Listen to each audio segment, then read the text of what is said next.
After a gap of 9 days, England and Australia will resume their hostilities in the fourth test of the Ashes.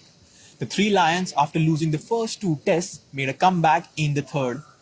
Can they level the five-match series in this test, or will Australia retain the Ashes at Manchester?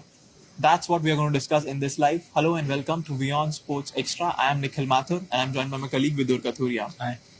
All the three matches have gone down to the wire, and for a neutral, it's difficult to pick either any of the team.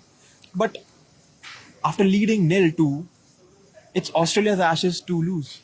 Oh, absolutely. I think Ben Stokes said it yesterday that, this is one of the greatest Ashes series of all time. And if the next two matches are similar to the first three ones, I think then it actually could be. The pressure is once again on England. Australia know what they have to do. Their mindset won't really change for this test match. They deserve to have a 2-0 lead.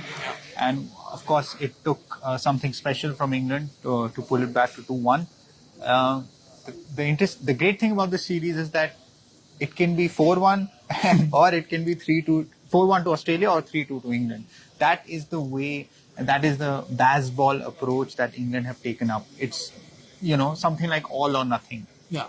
And they have paid for it in the series, but it has also paid off. But it was a sedate baseball, if I can call it, in the third. They did, Yeah. Uh, I think what made the difference in the third test was that their bowling performance in the first innings. Yeah. I think Mark Wood, when he came in, made a real difference. Just that raw pace that he had, and they restricted Australia in the first innings, and that's something that they will be looking to do. Of course, Jimmy Anderson. yeah, I was coming to that, Yeah. His probably his last Ashes, he's playing at Manchester, Lancashire. The home crowd is there. Yeah. And I think you made a graphics yesterday where he has Yes. He a has terrific record at He has a very Old good Trafford. record there. And of course, it'll be emotional for him. This might be his last home test match. Yeah. Obviously, the crowd will completely back him. He will have their support.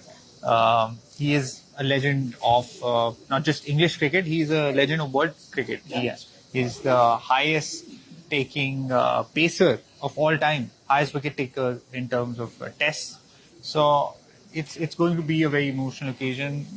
This is probably his last Ashes, and I think it'll be his last match. He didn't have at Manchester. the first two matches weren't great for him, but as we saw, like Chris Wokes and Mark Wood made the difference in the third. Can he be that difference maker? Because you can never count out a legend like Jimmy Anderson. Of course, without a doubt. And I think what will also make a difference is because England are going in with their strongest bowling lineup. Their four best fast bowlers they're going with. That is James Anderson, Stuart Broad, Mark Wood, and Chris Wokes. So they have two swing bowlers and two bowlers who have raw pace. Mark Wood and Chris Wokes, and of course Stuart Broad, who has been their best bowler in the series so series. far. Talking about pace, Australia have not picked up a single spinner. Todd Murphy is out, and they are also going on all and out pace attack. Will this backfire, or do you think it's a correct decision? Well, I think that, as I said earlier, the game plan won't really change. Josh Hazel, they have such, so many weapons to choose from when it comes to their pace attack, which is probably the best in the world in tests. So Stark, Cummins, Hazelwood, and Wills. they have a, embarrassment of riches when it comes to their pace bowling Boland is department.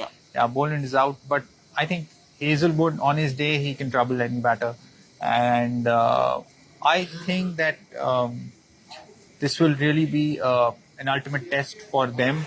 2 years back, I remember, no, not 2 years back, in 2019, it was Manchester where they won the test match.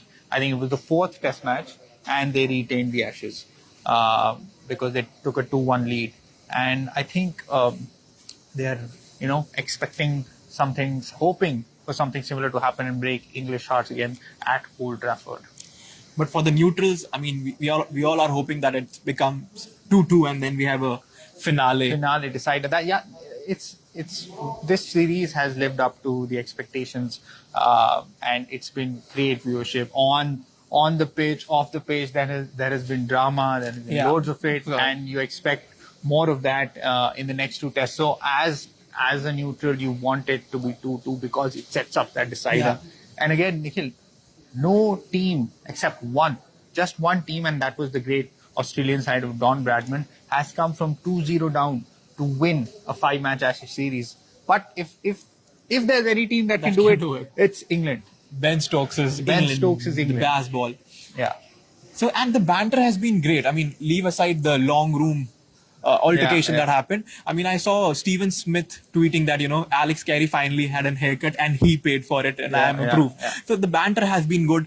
And there's been 9 days of, 9 days rest break, between. rest teams, can rejuvenate Regroup and regroup, and they have now there are, well, it's a long series, 5 matches, you need that sort of break. And I think they will come back refreshed, and you will see this will have a kind of first test kind of feeling to it. And right before this discussion, we were, deciding on the topic, and we thought, the best Ashes series of all time. Yeah. And there have only been 3 tests right now, and it's still, we are comparing it with the 2005, the iconic 2005 Ashes. And if the two, and I'm pretty sure these 2 matches will go down to the wire.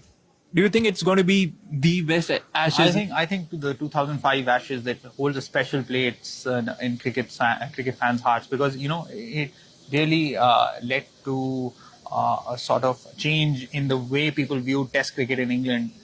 Sort of interest was dwindling, and that series, it triggered like a real interest in Test cricket, especially. And just you can still picture that series with the likes of Ponting, Shane Warne, Andrew Flintoff, Kevin Peterson.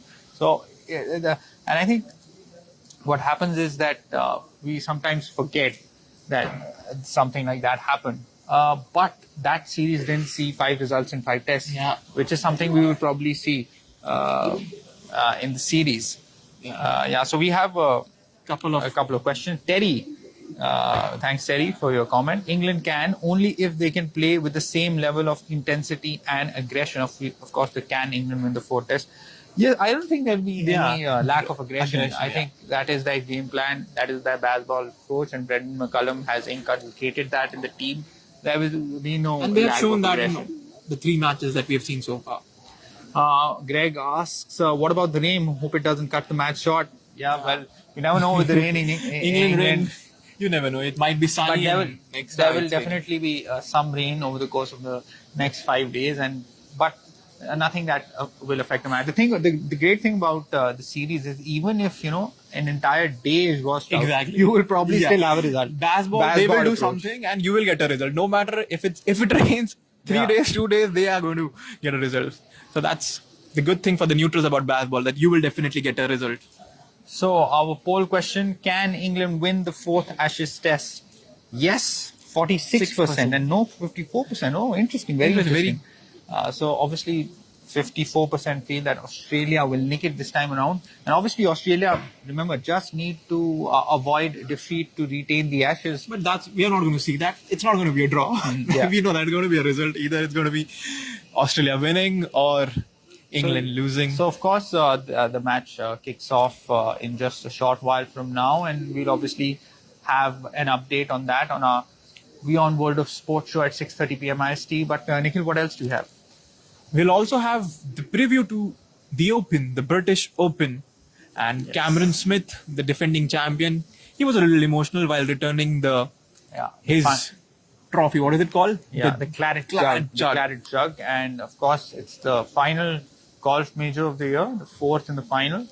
Then we have a comprehensive preview to the Women's World Cup. That kicks off tomorrow on Thursday in New Zealand. Australia and New Zealand are hosting the event. This is built as a real game changer for women's football. It will have the kind of viewership numbers that the FIFA is expecting, not just on TV but also there in stadiums. It can be a real game changer for this, for not just for women's football but for women's sports. So we will be covering that properly over the next month or so on WION World of Sport, and that and much more on our show at 6:30 p.m. IST. See you there.